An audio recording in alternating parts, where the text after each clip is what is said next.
Barry Bennett here at Ag Chimp. I'm the Director of Market Acquisition, and I'm here with our CEO and President, Brian Buchanan. And Brian, you know, for this Monkey Minutes, how about telling us a little bit about the truth in fertilizer labels? You spent many years in developing fertilizers, blending fertilizers, selling fertilizers, tons and tons and tons of fertilizers. So give us a little insight on it. Well, I think we're a good place to start when it comes to our fertilizers is we have to think about our sod crop. Okay, when we're growing certified turf grasses, we've got inspectors coming out. They're walking our fields. We're walking our fields. We're doing a great job to keep contaminants out of the field. Okay, especially on vegetatively established grasses like Bermuda grasses in the south or southwest, but even in the north. We've got Maryland sod quality seed. We've got gold tag seed. You know, the standards for seed to make sure that the pure live seeds there, noxious weeds, which noxious weeds never be in sod, but you get where I'm going. We're always looking at the quality of the product that's coming in. We know what happens when we bring bad product in, we get bad product out, right? Right. There's another way to say that, but we're going to use bad product today. The same holds true to fertilizer.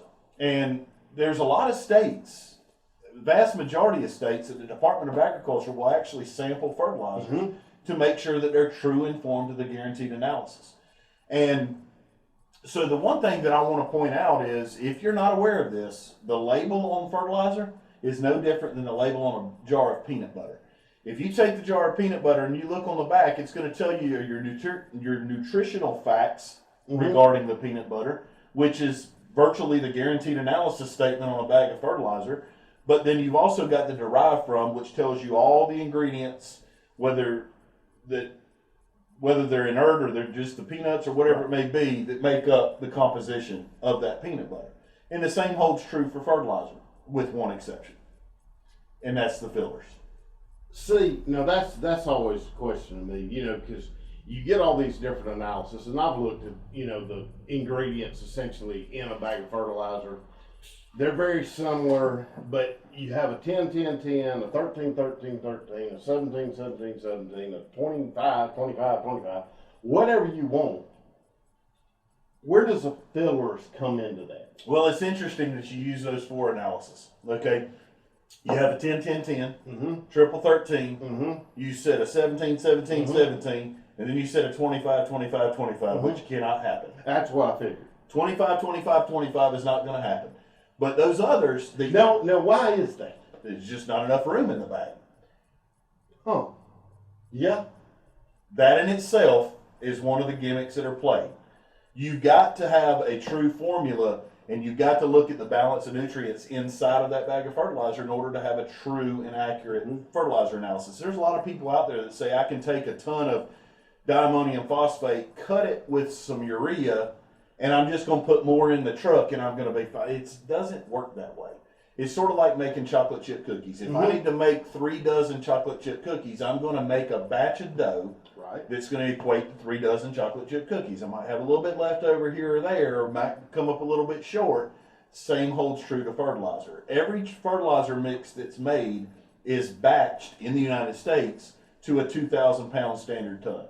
Okay, so back to the filler, and what is the filler? The filler, a lot of times, is just calcium carbonate. Okay. It can be limestone, limestone rock. It can be biosolids, which is the fancy way of saying sewer sludge. Yes. And then you also have to look, is it claimed or unclaimed? You get calcium carbonate.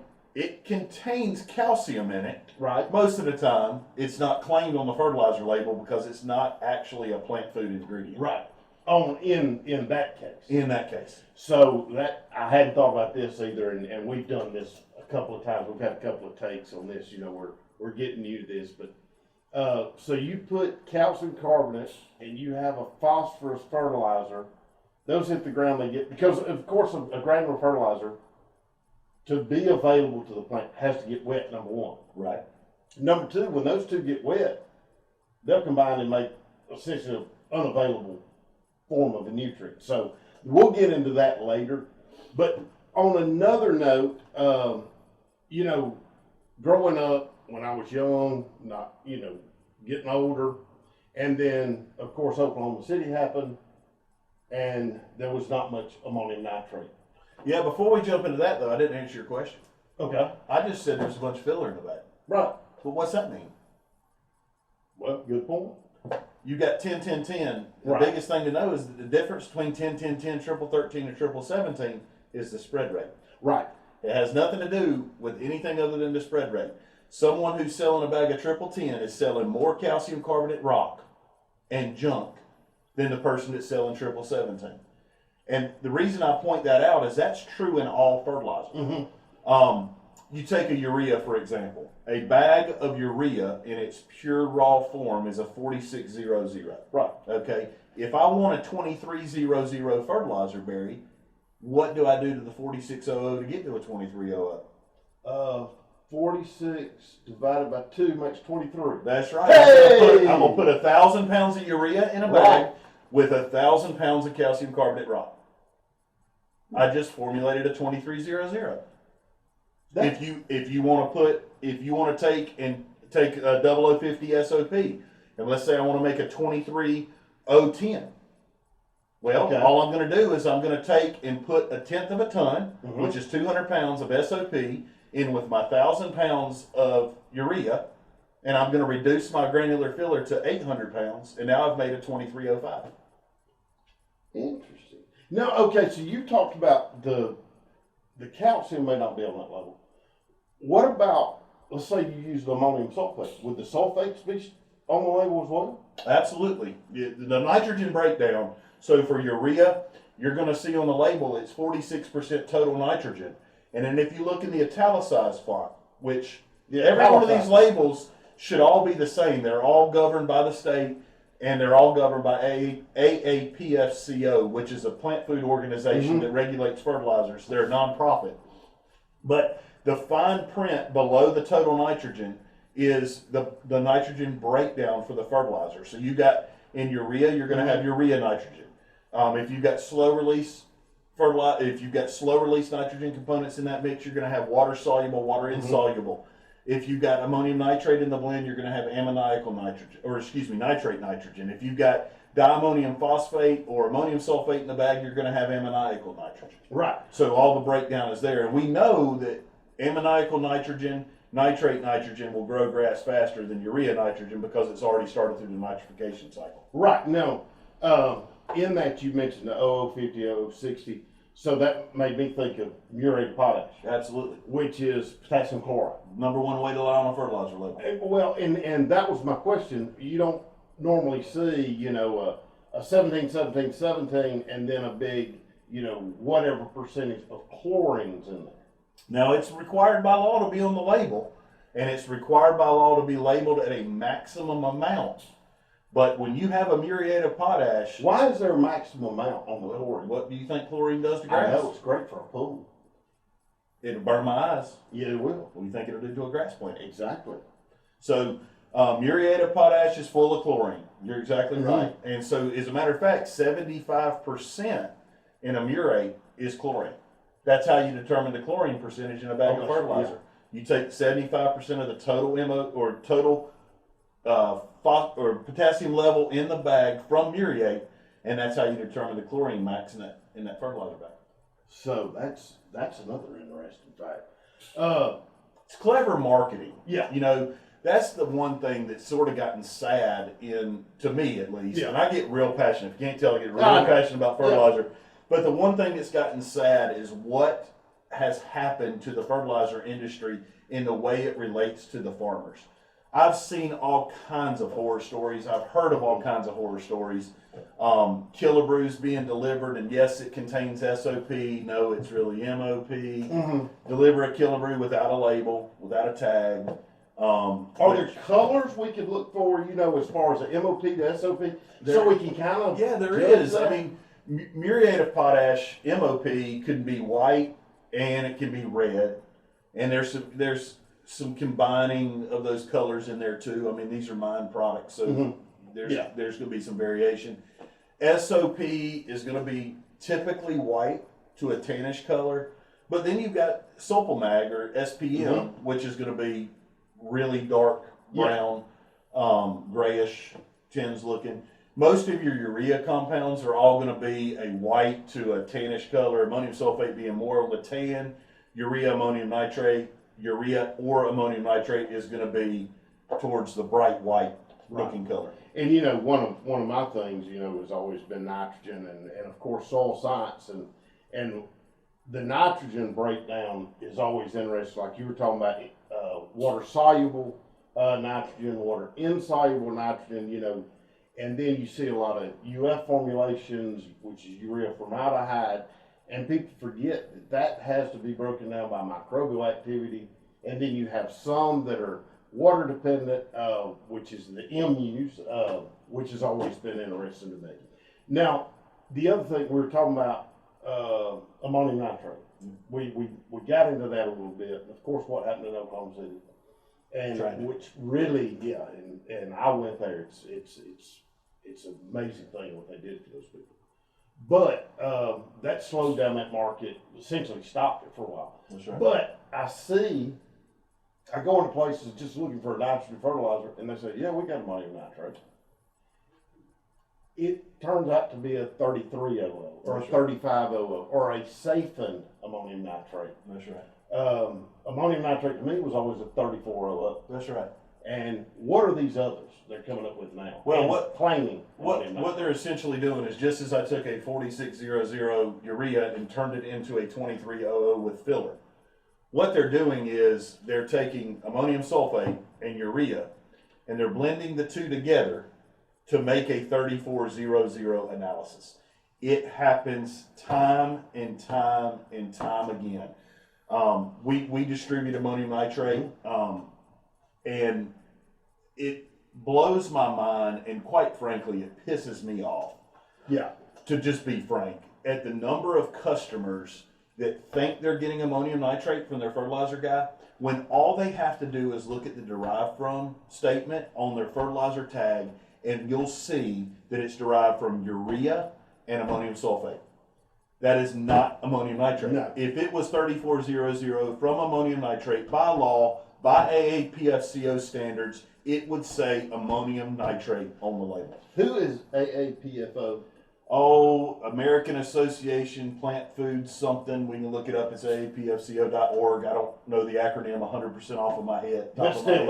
But that's the governing body, and that's who sets the standards, and that's who sets the guidance for the states to have standards in fertilizer labeling. Okay. But everything I've mentioned here is true across 50 states. Right. There's different regulations in Maryland, Virginia, Florida.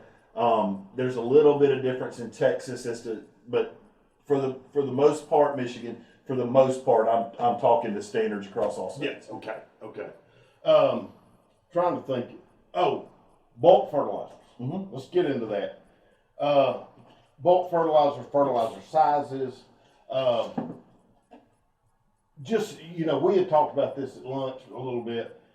What about fertilizer sizes when it goes into a kilobrew? Yeah. What happens? So it used to be years ago, it used to be that size guide number was really important in our industry. And what size guide number is also commonly referred to as SGN, and that's the diameter of the ball of fertilizer that's the raw material in a granular fertilizer.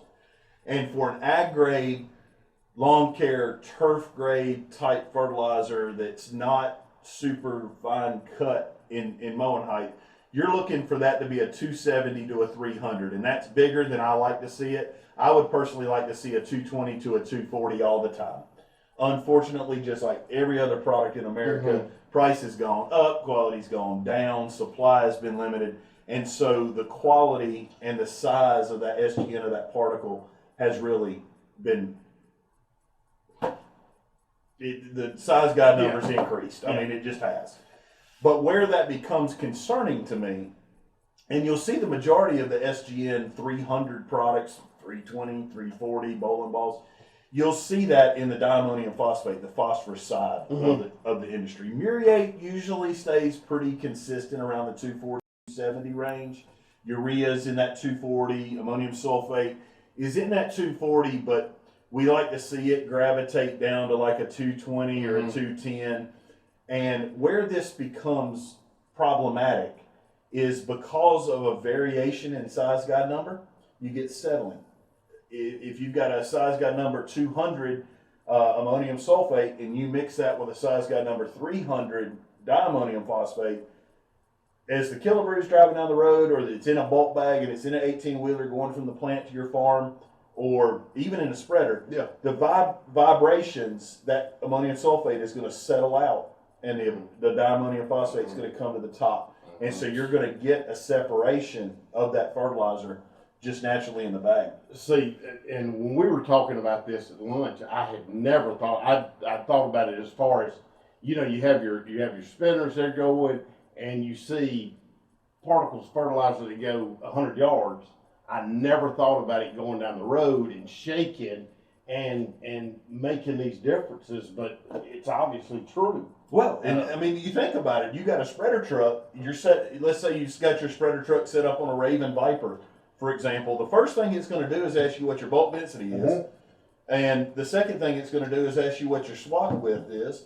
And if you're telling it you're throwing an 80-foot swath and the bulk density is 68, and it's not true to that, or it's inconsistent, your application's off, your streak and your turf, your grow patterns are going to be off. And I mean, it's really, really, really important that you pay attention to the fertilizer quality and not just the price. Right. Sure, I don't want you to spend 40% more. If you have to spend 40% more to get a quality fertilizer, you need a quality company to come and partner with you. But definitely tune in a little bit to that quality, and let's put some pressure on these fertilizer guys. They can do it. Yeah. It's just they don't want to. Yeah. And here again, we sell fertilizer. So we're not beating on the fertilizer industry per se.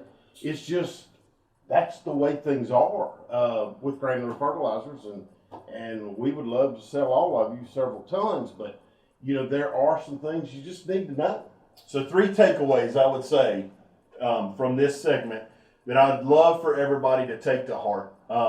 The first one being, look at your label. Look at your label. Don't just trust what's coming in there, and coming in the bag is exactly what's in there. Read the derived from statement on your label to make sure you're getting what you thought you were paying for. That's the biggest thing, because there's a lot of tricks in the game. They elevated fillers, swapping SOP with MOP, iron oxides instead of iron sucrates, splashing in urea instead of using pure ammonium sulfate. There's all kinds of things. I mean, look and runs where yep, looks good, run it. That stuff goes on in the fertilizer industry. So take a look at your fertilizer label. Ensure that a label, if you're getting it in bulk, make sure there's a label on every bag. If you're getting it in a bulk trailer, make sure they drop a tag, a guaranteed analysis tag with that load so that you can look at it. That's the first thing. The second thing is consider what your fertilizer supplier is using as a filler. We talked about calcium carbonate and the calcium not being claimed on the tag. Then we talked about biosolids. Well, depending on where you're at, you're going to get a 620 to a 420 analysis on that sludge. Plus, you're going to feed some microbial you're going to encourage some microbial activity with that biosolids. So, when I was in the fertilizer making business, granular filler and sludge or biosolids were virtually the same cost per ton. Even if they're a little bit more, look at trading out the filler for sludge, whether it's claimed or unclaimed, so that you can get some more quality in your fertilizer. And then the last thing I would say is, I'll go back to point number 1. Look at your tag, know what you're buying. If you do it on your grass seed and you care to grow certified grass, looking at your fertilizer tag should be extremely important in every fertilizer purchase for your farm. Well, Brian, I think that was excellent. Number 1, thank you for, Get a little passion. Get a little passion. Oh, well, I mean, why not? We should. I mean, of course, there's a lot of factors in this, and there needs to be passion. It shouldn't be just take somebody's word for most anything. But anyway, if you enjoyed that video, watch our next one, and follow us on Facebook, Instagram. Give us a call. Follow us at www.agchip.com. And what was the email address you could send a question to? It was sales@agchip.com. Feel free to send any questions. We'll get it to one of our agronomists and answer it. It may be answered on a segment of Monkey Minutes in the future.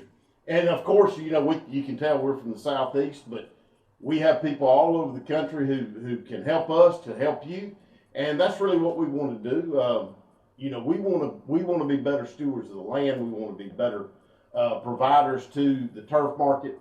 And that's really what we want to do. But thank you for watching Monkey Minutes, and tune in next time.